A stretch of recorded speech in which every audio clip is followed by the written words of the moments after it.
Halo Bapak Ibu, saudara-saudari sekalian. Bersama saya lagi Chandra Teja dari channel Kristen Ngakunya. Channel yang membahas kekristenan yang murni, terbebas dari klinik dan pemahaman yang melenceng. Bagi Anda yang belum subscribe channel saya, silakan subscribe channel saya. Tekan loncengnya agar Anda dapat notifikasi setiap kali saya mengupload video-video saya. Oke, pada kesempatan kali ini saya akan membahas mengenai suatu apa ya kalau saya sebut ya. Sebut saja fenomena gitu ya. Dan ini benar terjadi. Ada beberapa orang yang curhat gitu ketika dia tahu bahwa saya juga seorang pendeta. Dia bilang begini, "Pak, saya nyesal Pak masuk Kristen." Astaga, saya kaget gitu. Karena kebanyakan orang yang saya ketemu mengaku senang gitu dia masuk dan menjadi orang Kristen gitu.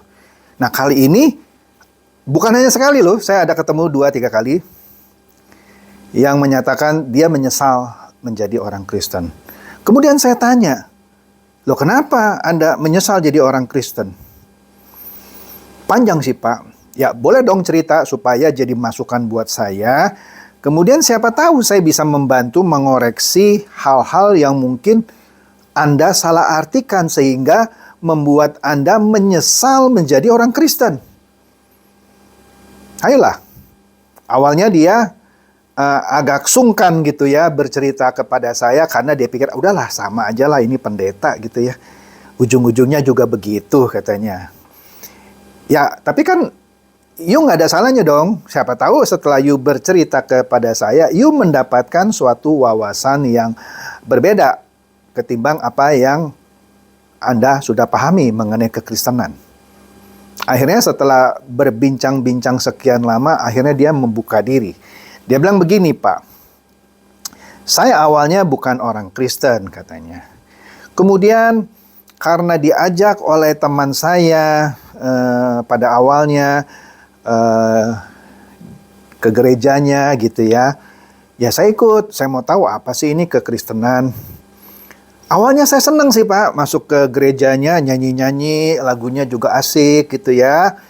Kemudian setelah beberapa kali saya ikut teman saya ini ke gereja dan mendengarkan beberapa khotbah, saya mulai merasa ada sesuatu yang beda di kekristenan ini. Terus saya tanya, apa yang Anda pikir itu berbeda? Iya, dia bilang, kalau Anda jadi orang Kristen, Anda percaya bahwa Yesus juru selamat, maka Anda akan diselamatkan. Maka Anda kalau mati, masuk surga.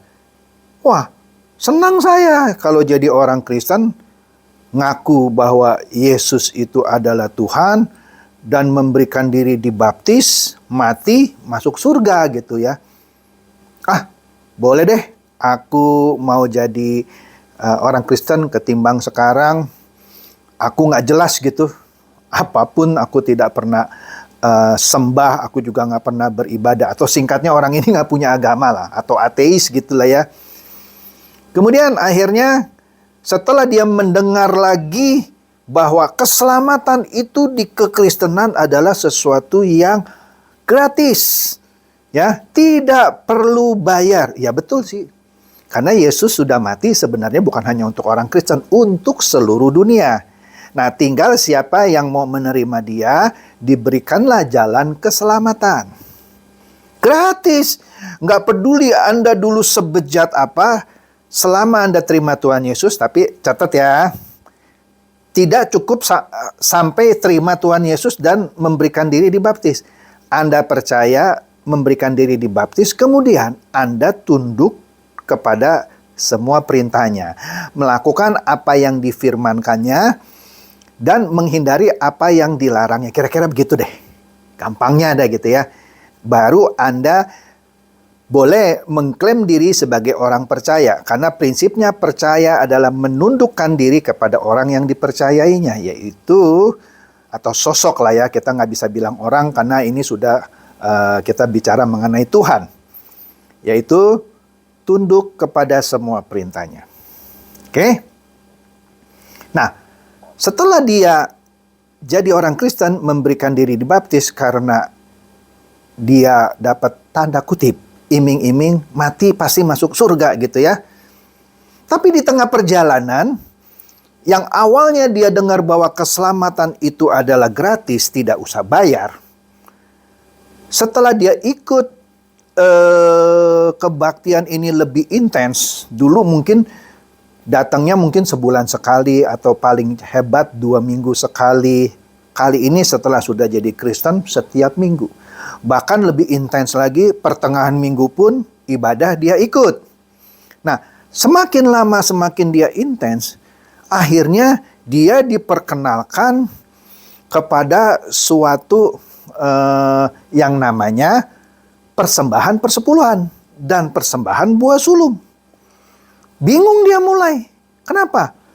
Dia bilang begini ke saya, begini loh Pak, kan di awal kan saya dijanjikan keselamatan itu adalah sesuatu yang gratis. Diberikan secara cuma-cuma, katanya. Iya. Tetapi setelah saya jadi orang Kristen, memberikan diri saya dibaptis, khotbah demi khotbah yang saya dengar adalah bahwa saya harus juga taat memberikan persepuluhan, alias seperti pajak gitu Pak.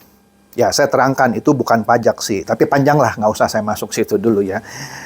Kalau saya nggak kasih 10% dari penghasilan saya, maka pintu portal surga itu nggak terbuka buat saya, katanya. Ah, masa sampai sedemikian rupa sih khotbahnya? Iya Pak, karena katanya persepuluhan itu adalah untuk membuka pintu portal surga. Kalau kita tidak taat, tidak membayar persepuluhan, maka pintu portal surga itu nggak bisa kebuka Pak, katanya. Lah padahal waktu di awal saya diiming-imingi mendapatkan rumah di surga, diselamatkan masuk surga. Masa begitu saya sudah jadi Kristen dibilang kalau nggak bayar persepuluhan, pintu portal surga nggak dibuka buat saya. Lah ini kan penipuan Pak.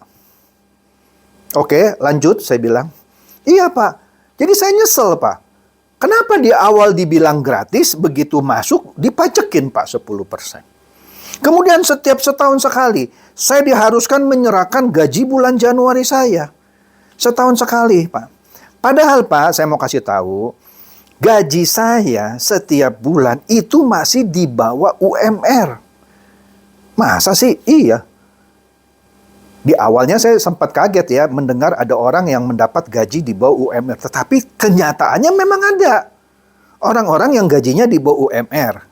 Jadi dia bilang, saya ini gaji di bawah UMR, Pak. Saya sudah berkeluarga, punya istri, punya 1 anak. Bapak tahu, sehari-harinya saya, itu gaji saya nggak cukup, Pak. Mau diirit-irit seperti apapun nggak cukup. Saya harus terpaksa narik ojek, Pak. Supaya menutupi. Sekarang kalau saya harus dipotong 10%, saya mesti kerja apa lagi dong, katanya.